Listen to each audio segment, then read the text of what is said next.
Comenzamos un viaje hacia la imaginación, los sentidos, el descubrimiento, el asombro, hacia el arte, el destino, Ítaca. El mismo Son Jarocho nos dio la oportunidad de visitar otros países, hacer un recorrido por toda América del Sur. ¿Quieres fomentar la lectura con tu familia? Don Casmurro, una de las obras señeras del escritor nacido en Río de Janeiro. Veracruz se ha caracterizado por tener un mundo amplísimo de músicos, de música clásica, de música popular, de bolero, de grandes intérpretes, en fin, muchísimos, pero sin duda uno de ellos, y uno de ellos realmente emblemático para la cultura veracruzana, la cultura jarocha, es el maestro Alberto de la Rosa, con quien conversaremos en esta primera Ítaca que hemos preparado para ustedes.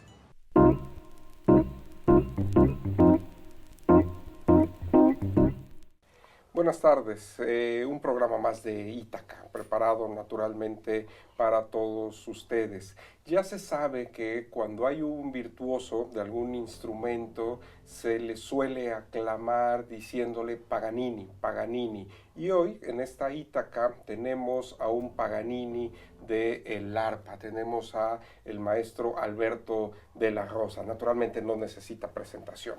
Mónica, Alberto, el maestro Alberto es un virtuoso del arpa, pero también un hombre que ha estado entregado a la enseñanza, ha recibido múltiples reconocimientos en todo el mundo, es doctor honoris causa, naturalmente por la Universidad Veracruzana. Maestro de la Rosa, muchísimas gracias por acompañarnos. Pues a sus órdenes, es verdaderamente un honor muy grande pues que me consideren a esas alturas, ¿no? No, pues por supuesto que lo es. Y hay una pregunta obligada, ya sabemos que el arpa en Veracruz es muy importante, ¿no? Por el son, en fin, por muchas cuestiones. Pero no es un instrumento, para empezar, fácil de cargar, no es un instrumento fácil de mover. Cualquier otra persona escoge el violín o la guitarra. ¿A usted qué lo llevó a inclinarse por el arpa? Bueno, es algo que fui cultivando desde pequeño.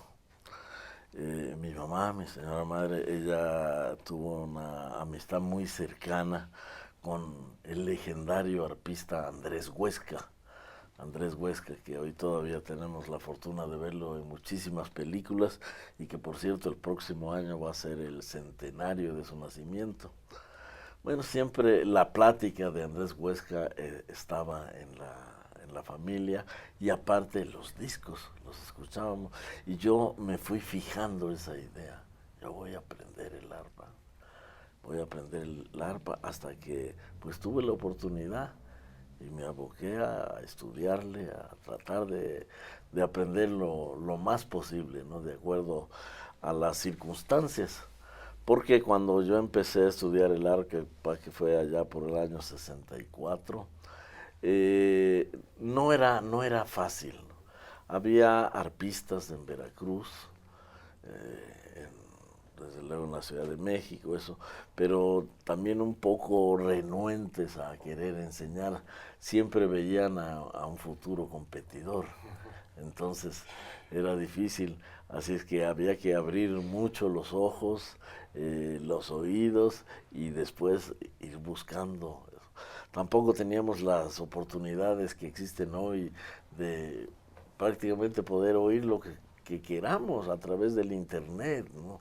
La música de arpa de América del Sur, que es tan extensa, no llegaba para acá, ni siquiera sabíamos de su existencia. ¿Y cómo tenían contacto, o cómo empezó a escuchar ese tipo de música de otros lados, maestro? Bueno, esta es una historia un tanto curiosa. Pues vaya, yo ya estaba metido en la música veracruzana y había una efervescencia muy fuerte allá por los años 70 de música latinoamericana, ¿no? Pero mayormente enfocado a las flautas y toda la variedad de flautas, sobre todo andinas. Y bueno, ya había grupos de cierto renombre. Aquí en México existían los folcloristas, que era un grupo de muy buen nivel, investigadores, que también les costaba mucho trabajo conseguir la música. Pero en una ocasión que vinieron aquí, yo hablé justamente con el que tocaba el arpa, y él me dijo, dice, tienes que buscarle, no esperes que te caiga del cielo. Y de momento a mí eso como que lo sentí como una evasiva, una molestia, así, y lo anduve pensando, y entre esos pensamientos, cuando estaba uno como ese, consultando con la almohada, me acordé de un amigo que también tocaba el arpa y me había platicado que tenía un radio de onda corta y que ocasionalmente había escuchado. Y lo fui a ver y sí, dice, eso mira, las transmisiones empiezan como a las 3 de la mañana. Vente aquí como a las 2. Y así fue, pusimos el radio y empezamos a oír. Era la onda corta, hoy ya no se habla de onda corta, no sé si exista o no existe, pero en aquellos tiempos era la onda larga y la onda corta.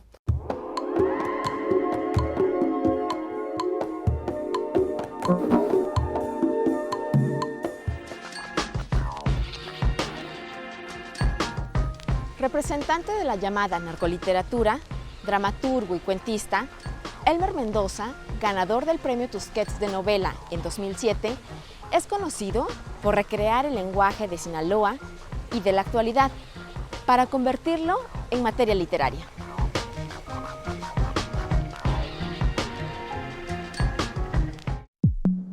Yo en Sinaloa dirijo programas de fomento al hábito de leer.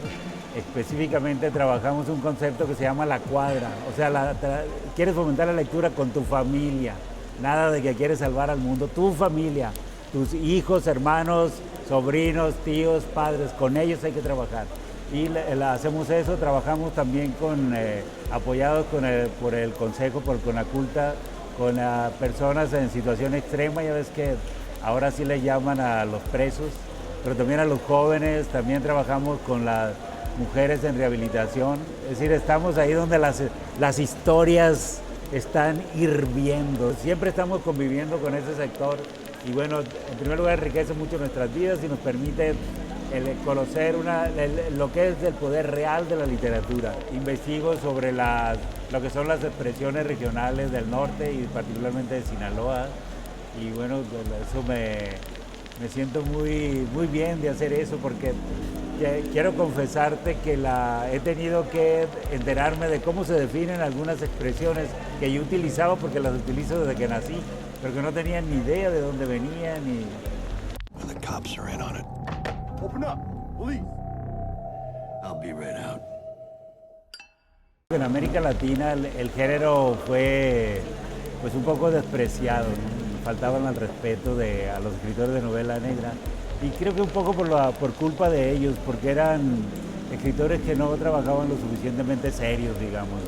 Seguían el modelo de Dashiell Hammett, de Raymond Chandler, que es un modelo poderoso y que todavía seguimos, pero lo seguían con poca seriedad. Ahora yo creo que hemos recuperado el respeto de la mayoría de los lectores y que más bien los sorprendemos cada vez que se atreven a leer un escritor latinoamericano de novela negra. Y bueno, creo que hasta ahora pues ya hemos conseguido establecer algunos detectives ya con nombre y esto. Porque acuérdate que un país culto también tiene no solamente un mundo real, poderoso, basado en el arte, sino tiene un mundo de la ficción que hacen los artistas, ¿no? Y que permite que personajes de ficción sobrevivan como Don Quijote, Don Juan Tenorio, Cantinflas. Es una novela donde un joven que todos los dicen que no sirve para nada, tiene un problema muy fuerte y pues las circunstancias lo meten en un proceso de madurez hasta que se convierte en un joven normal, digamos. Y sufre todo ese espacio él, porque tiene que responsabilizarse. O sea, él vive en una ciudad a 1000 kilómetros, secuestran a su padre y él es el que es señalado como enlace. si no recibes una llamada para decirte que han secuestrado a tu padre. Escúchame, esto es un secuestro y las preguntas las hago yo, ¿ok? Pues tiene que ir allá, tiene que tratar. Y ese lugar de los 1000 kilómetros se llama Quilitro, en San Luis Potosí, que además tiene un parque surrealista que les recomendamos que vayan, creado por Edward James. Hay que conservar la identidad, hay que hacer crecer las regiones donde vivimos, y una de las maneras de hacerlas crecer es desarrollar la imaginística, o sea, lo que tiene que ver con la imaginación.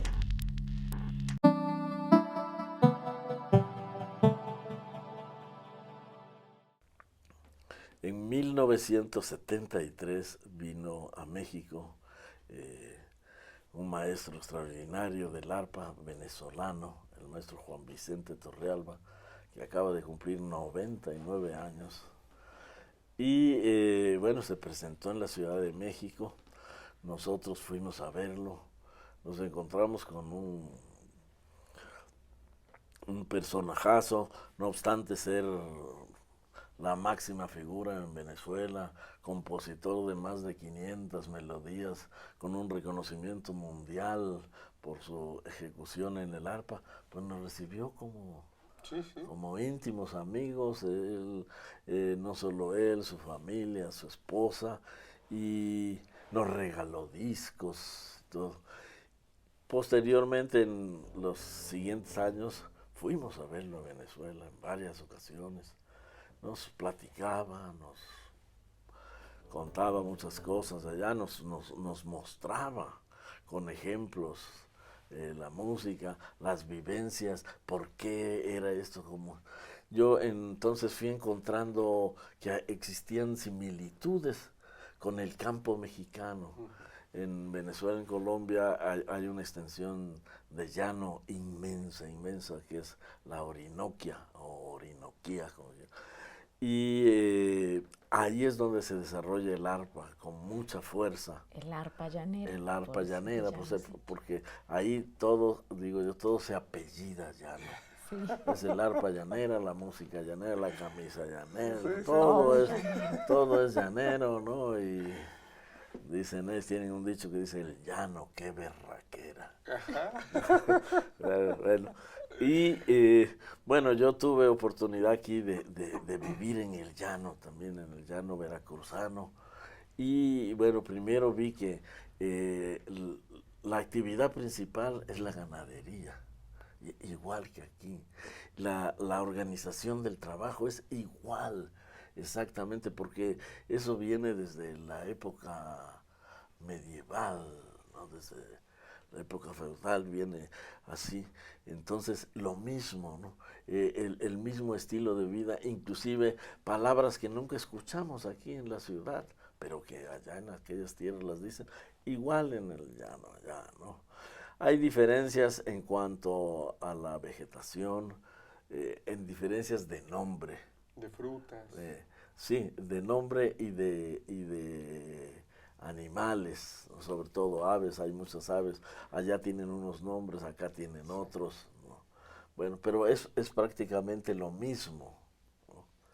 Y bueno, pues yo me puse a estudiar todo esto. Posteriormente fui al Paraguay. Ya había yo, en el primer viaje había yo establecido relaciones, fui con esa gente, me recibieron increíblemente también todo, y fui haciendo, igualmente traje discos, algunos estudios con algunas gentes técnicas, porque yo escuchaba en los discos cosas, pero no entendía yo cómo hacían eso. ¿No? En cambio, ya cuando vi ahí algo muy sencillo, pues es cuestión de la técnica, ¿no? Claro. Se sabe, ¿no? Entonces fui aprendiendo eso. Y luego algo que sentí que era muy importante aquí en Veracruz era la fabricación de las arpas. Nuestras arpas hasta cierto punto eran deficientes. Por eso siento que no tuvo el mismo desarrollo el arpa veracruzana que el arpa llanera y el arpa del Paraguay. Allá siempre, supongo, entonces hubo como gran tradición en la creación de arpas. Sí, exactamente. Y por las maderas también. No, yo creo que eso no. No influía tanto. No. Pero bueno, en primer lugar había mucho más arpistas, pero no sé si había mucho más arpistas porque había más arpas. Ajá. ¿no? En Venezuela, incluso en la rondalla, a diferencia de la rondalla mexicana, tiene arpa. La rondalla ¿no? venezolana. La rondalla venezolana, que es una berraquez, como dice usted, que dice de ellos, ¿no? Sí. Exacto, que también en Colombia se utiliza esa palabra. Sí. Pero entre todos esos viajes y todo, ahora vemos, el auditorio podrá ver de fondo muchas arpas. ¿Cuántas arpas tiene? Bueno, aquí hay 1, 2, 3, 4, 5, 6, 7, 8, 9, 10, 11, 12 y una chiquita y allá hay 13, ¿no? Y otra que tenemos acá. Bueno, estas son de las que estamos utilizando para la enseñanza. Sí, pues bueno, aquí hay las arpas del Paraguay, las arpas llaneras y las arpas veracruzanas. Porque, bueno, buscamos la manera esa de que hubiera mejores arpas. Aquí mismo en Jalapa hay buenos constructores, el maestro Elfego Villegas se preocupó, un muy buen carpintero, pero a la vez muy buen músico, entonces le fue buscando y como dice usted, qué madera es más conveniente.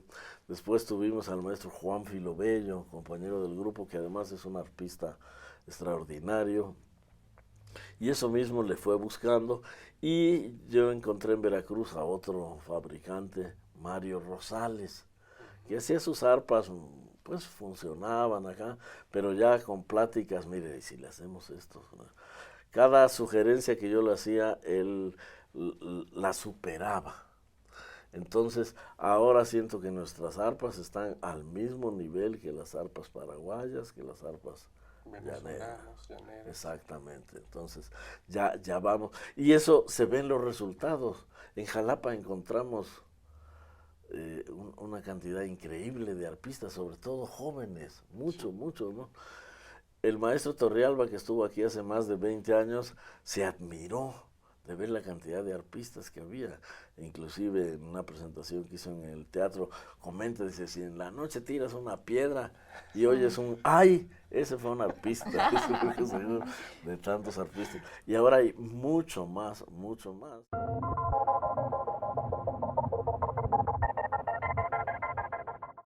Una obra maestra de la literatura realista es sin duda Don Casmurro, novela del escritor brasileño Joaquín María Machado de Assis, publicada por primera vez en 1899. Don Casmurro, una obra imprescindible para todo amante de la literatura. Tal vez uno de los rasgos más sobresalientes de los padres fundadores de las literaturas del mundo es su sorprendente capacidad de significar, al mismo tiempo, lo antiguo y lo moderno. Tal ocurre, por ejemplo, con Don Miguel de Cervantes Saavedra, quien funge simultáneamente como el progenitor de la novela castellana y como un ejemplo sin par de la modernidad narrativa. Tal sucede también con Don Joaquín María Machado de Assis, reconocido como el padre fundador de la novela brasileña y al mismo tiempo, y sin desmedro alguno, como un novelista adelantado a su época. Autor de una obra caracterizada tanto por sus audacias formales como por el perfil definitivamente contemporáneo de sus preocupaciones. Don Casmurro, una de las obras señeras del escritor nacido en Río de Janeiro, permanecía incomprensiblemente inédita en el castellano, hasta que recientemente fue vertida de manera estupenda a nuestra lengua por Altema Cisneros, como parte de un proyecto de traducciones de literatura carioca, impulsado de manera conjunta por la UNAM y la Embajada de Brasil en México. Se trata de una novela magnífica, que divierte al lector por su ironía sistemática, su carácter juguetón y su manejo caprichoso del hilo narrativo. A pesar de referir una historia que, bien mirada, podría significar un drama familiar de grandes consecuencias.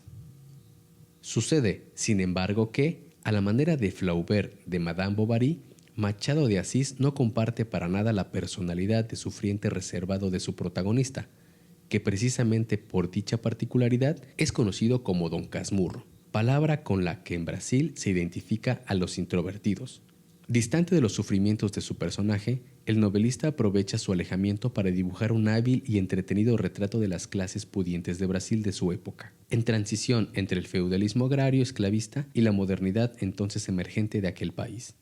Lo más importante para el lector contemporáneo de Don Casmurro no es tanto la mirada crítica de la sociedad de la época contenida en la novela, sino, acaso, el desparpajo narrativo de su narrador protagonista, que, de manera casi jocosa, apela constantemente al lector, altera la linealidad del relato y lo obliga a recordar, sin recato alguno, pasajes anteriores de la misma novela.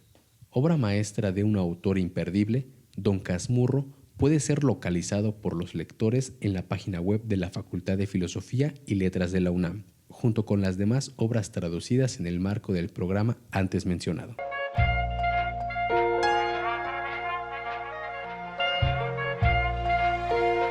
Y así fue. Si nosotros vemos, por ejemplo, la representación del zodiaco, de Virgo, una mujer tocando un arpa. El arpa es un cuerno y tiene las cuerdas. El cuerno es la caja de resonancia. Y así se llama, ¿verdad? El mástil es esta parte. Que me gusta. No todas las arpas tienen, no todas tienen mástil, como esa no tiene mástil, porque está fuerte, es fuerte. Sí, y entonces se dice que el arpa es el primer instrumento de cuerda, de ahí se derivan todos los demás. De ahí, o sea, y los que conocemos y los que fueron quedando en el transcurso de la historia, incluyendo los violines, incluyendo todo, la viola, todo, la gamba, todo, el contrabajo, todo, el cello, todo eso. guitarra. Y bueno, aquí en México el arpa llegó en manos de los conquistadores, pero fue adoptada rápidamente, pues ya no dijéramos por las culturas existentes, sino la nueva cultura que se iba formando. Claro. ¿No? En Paraguay sucedió un fenómeno que los misioneros jesuitas que vinieron a evangelizar el Paraguay no hicieron lo que todos, ¿no? Imponer el español por sobre todas las cosas, no. Ellos aprendieron el guaraní, que era la lengua de los habitantes pues prácticamente de toda la Amazonia y todo, ¿no?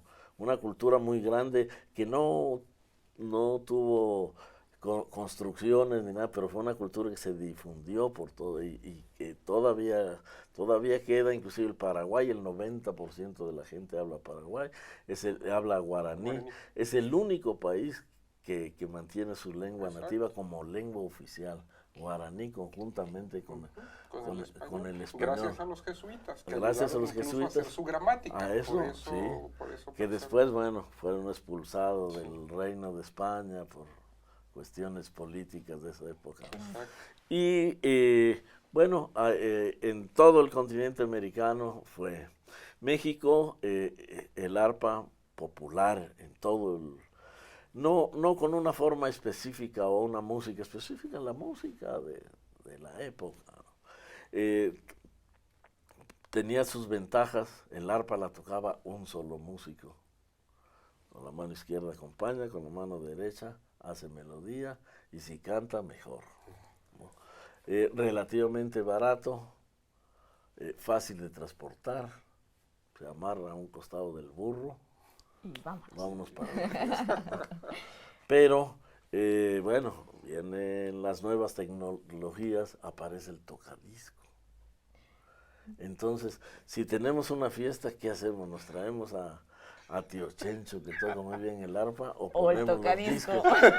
Bueno, yo creo que mejor los discos, porque no se va a cansar, va a repetir las veces que sea, no hay que pagarle, no hay el riesgo de que se le pasaran las copas.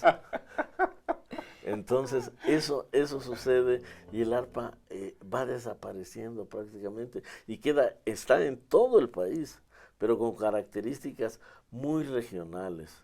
Encontramos a los tarahumaras, su música ritual es con arpa, los chamulas, su música, toda su música es ritual, todo eso. Y toda la costa del Pacífico, los cobras, los mayos, todos tienen, ya en una forma más mestiza, en Michoacán, con la música de Michoacán, y en Veracruz, que se adapta a la música jarocha.